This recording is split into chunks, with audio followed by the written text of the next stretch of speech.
Project Hydron was an attempt to make hybrid engine with fuel as hydrogen and oxidizer as potassium nitrate. The idea was to have a glass container with a valve at the end, which would produce and store hydrogen. And then we also kept a small block of potassium nitrate with a linear hole. We would place a flame source between them and then open the valve to mix fuel and oxidizer to get the thrust. This configuration did not go well as the reaction produces a lot of heat which was harmful to our hands. This reaction was exponential which made heat increase rapidly. In the next configuration, we had a thread around the container connected to the valve.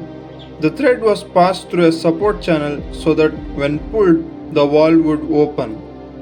The reaction would start to produce hydrogen, and by pulling the thread, we get a thrust. This configuration was complex, so we had to do a lot of practice of the procedure. We thought of lighting the flame before the container was placed, but it didn't happen as expected. Then we placed the container and tried to lit the flame.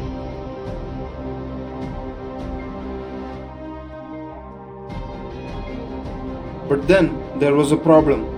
The hydrogen started to leak near the cap, which caught fire. We thought to nullify it by pulling thread, but the thread was burnt by the hydrogen flame. We poured water, but the flame didn't extinguish, so we left the place and got to safety with the camera. And finally, the container had imploded and broken into pieces. The main cause of implosion is the leakage of hydrogen.